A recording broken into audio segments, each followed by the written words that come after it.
6-Minute English from bbclearningenglish.com. Hello, this is 6-Minute English from BBC Learning English. I'm Sam. And I'm Roy. Whether it's salmon swimming upriver to lay their eggs or cheetahs running faster than a car, animals can do incredible things with their bodies. Human bodies are no less incredible. Just think of Olympic swimmers and sprinters. Our bodies work using just the energy provided by what we eat. This means that the human body has to be incredibly efficient, using as little energy as possible to do what it needs to. Yet, even with our efficient bodies, no one can run as fast as a cheetah, not even Olympic champions. In this programme, we'll be asking, exactly how efficient is the human body? We'll be comparing human bodies' performance against each other and against some animals too. And, of course, we'll be learning some new and useful vocabulary as well. But before that, I have a question for you, Roy.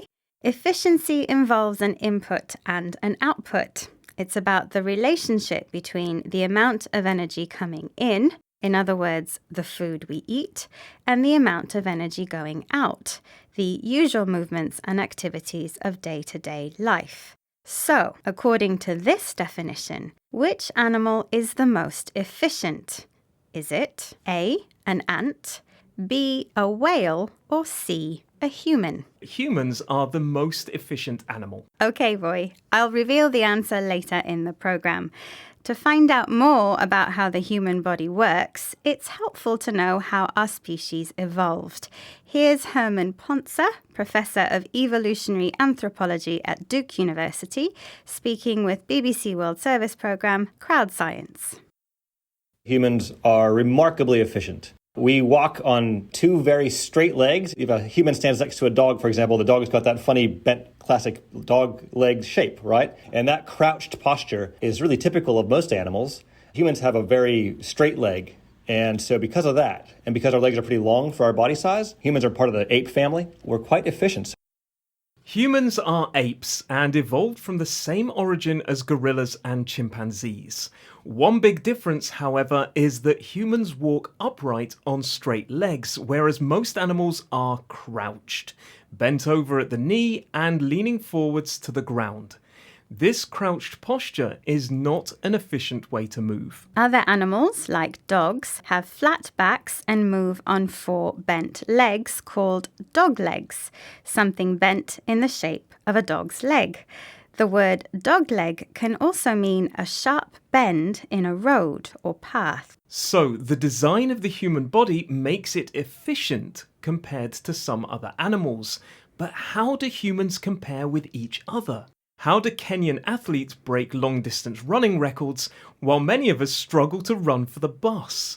The main reason, according to Loughborough University physiologist Rona Pierce, is training. But there may be other factors too, as she explained to BBC World Service's Crowd Science.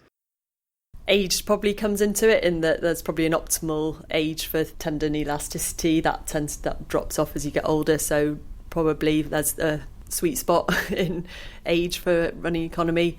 So in terms of weight, it depends what your weight is made up of. So if you've got more muscle mass, that's going to help you, whereas if it's more fat, then you've got to carry it.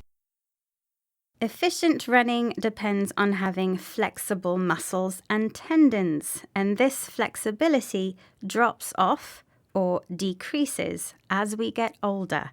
This means that in terms of running, the body has an optimal age, the best age, or the age at which you are most likely to succeed. Body composition also plays a part. Efficient runners need high muscle mass, the amount of muscle in your body as opposed to fat or bone.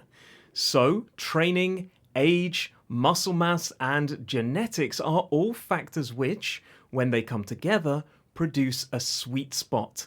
The best possible combination of factors and circumstances. And from the evidence, it looks like my answer to your question was right, Sam.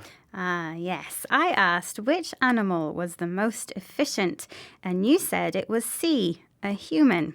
Well, I'm sorry to say, but that was the wrong answer.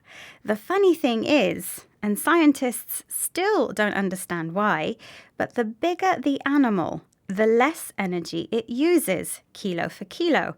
So, the most efficient animal is also the biggest. A whale. Okay, let's recap the vocabulary from the program, starting with crouched, a position which is bent at the knee, leaning forward and closer to the ground.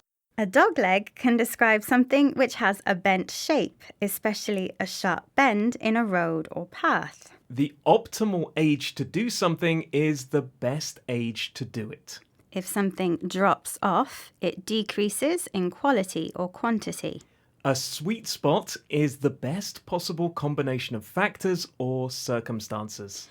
And finally, muscle mass is the amount of muscle in your body as opposed to fat or bone. Once again, our 6 minutes are up. Bye for now. Bye. 6 Minute English from the BBC.